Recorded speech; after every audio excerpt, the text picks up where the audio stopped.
Pakistan has built its nuclear strategy around one basic assumption. India could be deterred because any major attack would risk nuclear retaliation. But there is a problem with that calculation today. India is moving its nuclear deterrent underwater. 3 nuclear-powered ballistic missile submarines are now part of the Indian arsenal, and a 4th is expected to follow. That changes the equation because an SSBN is designed to survive a first strike and retaliate from the depths. Pakistani analysts are now openly asking what this means for their traditional deterrents. Can Pakistan track India's submarines? Can its land-based missiles remain credible against the survivable Indian second strike? And why is it making Pakistan's old playbook obsolete? Let's break this down.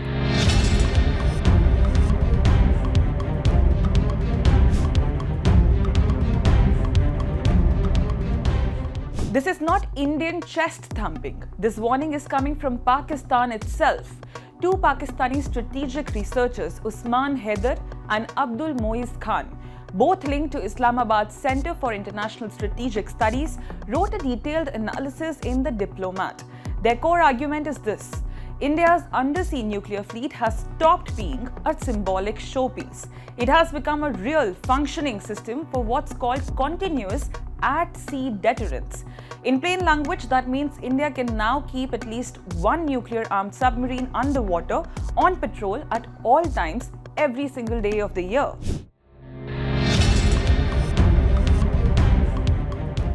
Here's why this matters so much. Land-based missile silos can be tracked by satellites. Bomber jets can be spotted on a runway, but a submarine, once it dives, effectively disappears. Nobody knows where exactly it is. That single fact hands India something called a guaranteed second strike capability.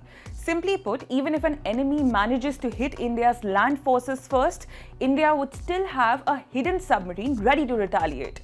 That is the entire logic of nuclear deterrence. And Pakistani analysts are now admitting this logic now works heavily in India's favor. Let's look at the actual fleet. INS Arihant, the first one, was commissioned in 2016. It carries K-15 missiles with a range of 750 kilometers. Then came INS Arihant in August 2024, a clear technological upgrade.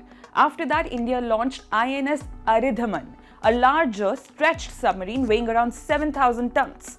A 4th submarine, expected to be called INS Arihant, is set to join the fleet by 2027. These newer, bigger submarines are built to fire the K-4 missile with a range of 3,500 kilometers. That range means Indian submarines can now strike targets from far safer distances while staying hidden the entire time.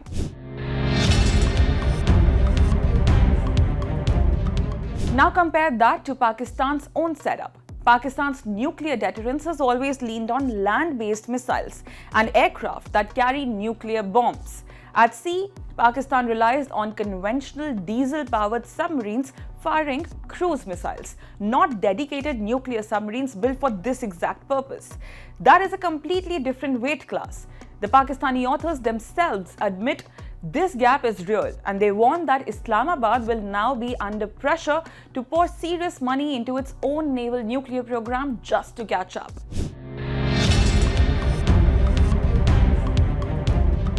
And India is not stopping at 4 submarines. Beyond the current Arihant class, India is already in early development of a bigger, more advanced class of submarines called the S5. Alongside that, the Indian government approved construction of 2 indigenous nuclear-powered attack submarines back in late 2024. Hunter-killer vessels built not to carry nuclear missiles but to protect India's missile submarines and patrol the wider Indo-Pacific. This is not one program. This is layered, long-term naval expansion.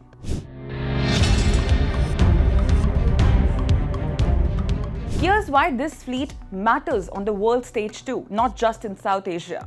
Every major nuclear power on the planet, the US, Russia, China, France, the UK, treats continuous submarine patrols as the backbone of its nuclear strategy.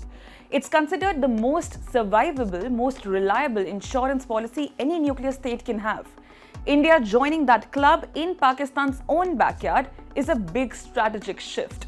It's the difference between having nuclear weapons and having nuclear weapons that can survive anything thrown at them first.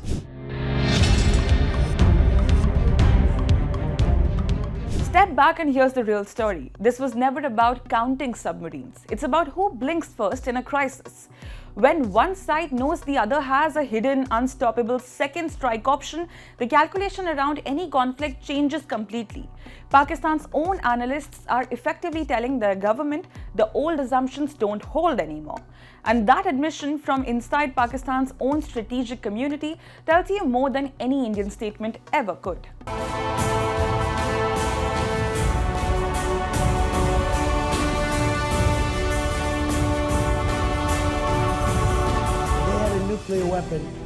The old rules are breaking. Alliances are shifting. Apologize again to the victims of the paedophile Jeffrey Epstein. Wars are redrawing maps. Oil routes can shake economies overnight.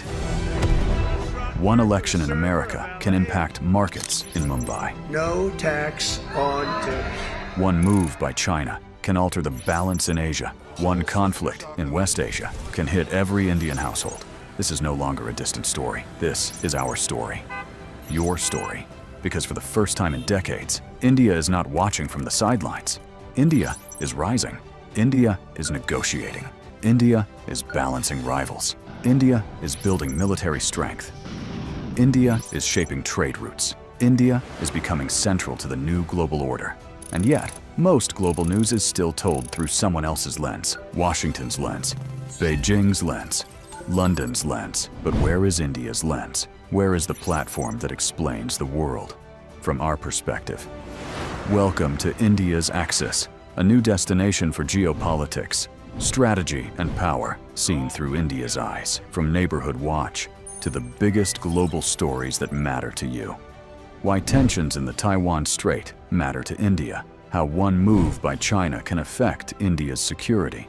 What turmoil in Pakistan means for regional stability.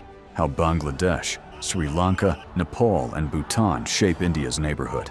Why oil choke points can hit your wallet. How wars abroad can reshape India's security.